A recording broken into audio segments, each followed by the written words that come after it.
Hello there. Not long ago I made a video about the Call of Duty games, which didn't do as well as I'd hoped, but that's not the point of this. The point is, I've played a lot of first-person shooters in my day. They're not like my favorite genre of video game ever, but they're fun. But the thing is, they have a problem when it comes to where they set their stories, or where they set their campaigns, I guess, because most of them don't have anything resembling a story, really. But they just seem to always default to either World War II or Modern War, or like 20 minutes in the future war. And, well, there's nothing wrong with either of those. They keep drawing from the same well over and over again, and I don't know about anybody else, but for me personally, it's kind of annoying to see the same thing over and over. And part of the reason for that is that you can't go back too far. Like, that style of gameplay really only works if we're talking about warfare in the 20th century and 21st century. Like, you can't go back to, say, the American Civil War where you still have, like, single-shot rifles and muskets and stuff, because that just, it just wouldn't work with that style of gameplay. But I just did a little bit of brainstorming, and I came up with, like, almost an entire page of other settings, like, both real and imagined, where not just Call of Duty, but Battlefield and other FPS games can set games some point in the future that would be a little bit more interesting and not just the same thing over and over. So first I have more far future space science fiction stuff, kind of like what Infinite Warfare was. And I know a lot of people didn't like Infinite Warfare, and that one didn't do as well, which is why we probably never got a sequel to it. But I don't know, I would just like more of that. Like, maybe even on a bigger scale than just our solar system. Who knows? Another one, just fighting ISIS. You know, like in the latest Modern Warfare game, they had you fight a group that was kind of like ISIS, but then they were like, wait, rather than making them jihadists, let's make them anarchists, but then change nothing about them. It was just, it wasn't done very well. But if they just had you straight up fight ISIS, like, no one fucking likes ISIS. It's fine. It's not going to be that controversial or anything. And keep in mind, I did leave a couple entries off of this because I felt, I don't think they would ever do that. That is a little too controversial. But yeah, if you're fighting ISIS, then cool, do that. Because especially if you're doing it as a local, like if you're part of the Kurdish militias or any of the other many groups that were fighting against them, I think that could be kind of interesting because, well, one, you're not just some generic American white dude again, but two, the fight against ISIS had a lot of not just conventional warfare stuff, but a lot of counterinsurgency stuff as well, and like airstrikes, and just there's a lot of variety. And I don't know, it'd be kind of neat, and it would probably help set it apart from a lot of very similar things that have taken place in the Middle East in recent years. Another one, and this one might be controversial, but the Spanish Civil War. Okay, it happened right before World War II, so the technology and everything wasn't much different, and you're still fighting fascists in that one. They're not quite Nazis. Like, Nazi and fascist don't mean the same thing, but still, the bad guys in that war were the fascists, and so it probably wouldn't be that controversial to fight against them. And hell, if you really had to have like an American be the main character in it, there were foreign volunteers that came in there, including a bunch of Americans, so you could do that. And hell, as far as story potential goes, it could have a very tragic ending, because the Spanish Civil War did have a really tragic ending in real life. But, just something similar to World War II, obviously, but just a little different. It's a different theater of war with its own factions and stuff. It would be a little more interesting. This one would probably be a little weird, but a post-apocalyptic world. And I don't mean like Fallout, where it's way, way far in the future and everything of the old world is pretty much gone. I mean something like right after the bombs dropped. Like, let's say the American government has mostly collapsed and it only controls like a small chunk of the country now, and they still have access to technology and stuff from before the war, but, a lot of people died, and supply lines and everything were destroyed, so they don't really have the same resources they used to. And they're fighting off, like, I don't know, other invading countries maybe, or evil rebel factions, or Just, I don't know, something like that. That could be kind of neat. And I don't know, I just haven't really seen anything come close to that. The closest I can think of would be like Far Cry New Dawn, but that's Far Cry, which is its own thing. Something in the Gulf War, kind of similar to the ISIS thing. Like, it's still in the Middle East. It still has a pretty clear-cut bad guy, or at least someone that most people in the West think of as a pretty clear-cut bad guy. And it's like, traditional war with airstrikes and tanks and shit.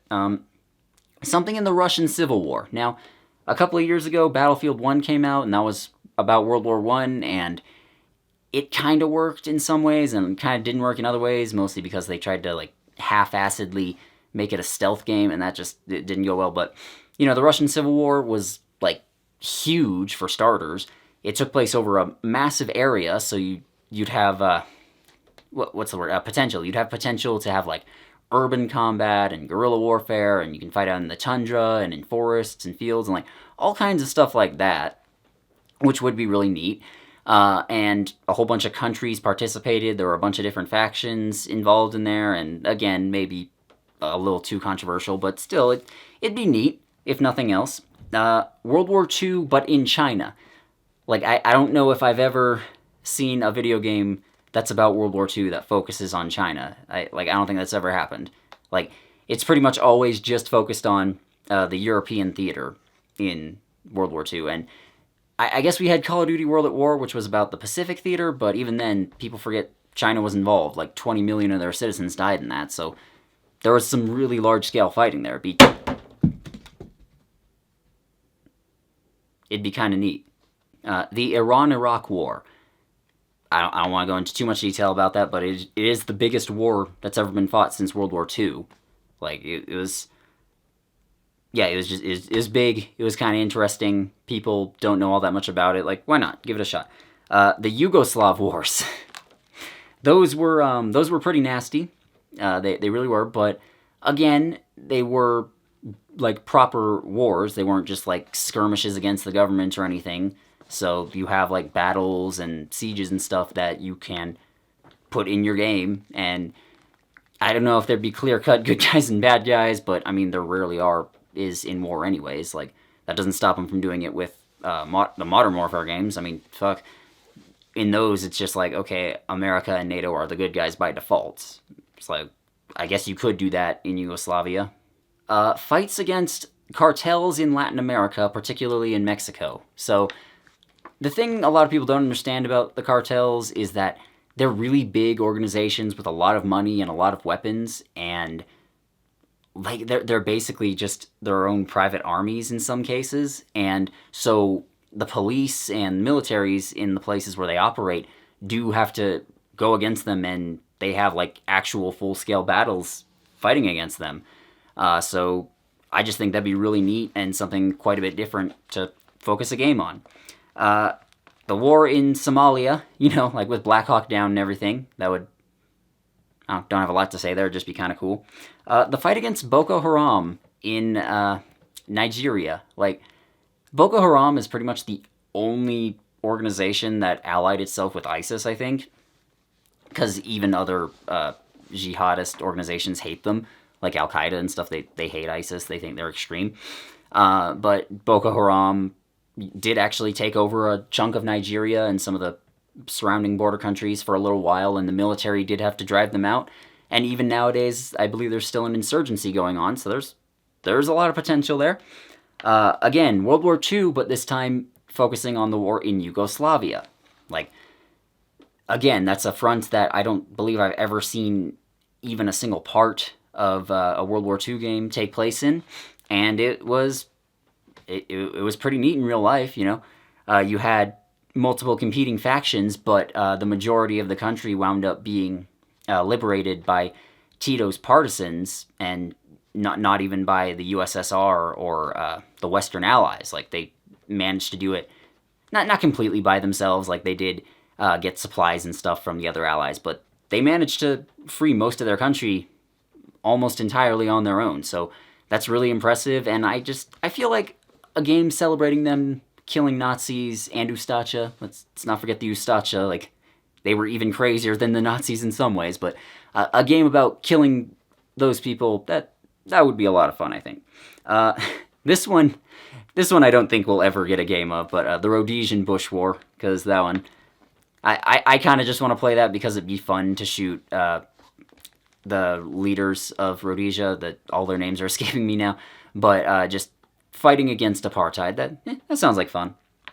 One on the Troubles, in Northern Ireland, because granted, that one was an insurgency. It wasn't like a regular war or rebellion, whatever you want to call it, but still, there were like gunfights, and people did set bombs and stuff, and the police and military did conduct operations and raids, which did result in some gunfights. And I mean, it's not like we haven't gotten games like Battlefield Hardline or Call of Duty Black Ops 1 through 4, but particularly Black Ops Cold War, where it doesn't really focus on traditional military operations. I mean, they obviously still find excuses to throw in gunfights and stuff, but that's just the type of games they are. But yeah, the Troubles, again, really controversial. I don't know if we'd ever really be able to get that made, at least not in the near future, maybe 20 years from now. Enough time will have passed, but that's assuming it doesn't flare up again, because that could very well happen. And I mean, hell, the dissident Republican campaign, it has been happening for over 20 years. Like, the shit isn't over, but I don't know. I just think it'd be neat. And the last one I have would be the war in Ukraine, like Eastern Ukraine and Crimea, the Donbass, like basically after Russia invaded in 2014. Like, that, again, super controversial, but it's not like they haven't made a bunch of games where the Russians are the bad guys anyways. So, I don't know, it would be neat. Like, they have like actual armored trains and armored vehicles fighting against each other, airstrikes, they have unmarked militias, let's say, doing a lot of fighting, and it's an unpleasant scenario. I'll admit I'm not an expert on it, but I mean, it's a modern war, and it seems like it'd be neat to do. So that's just a bunch of settings and potential ideas for other first-person shooter games that I have not seen anyone use.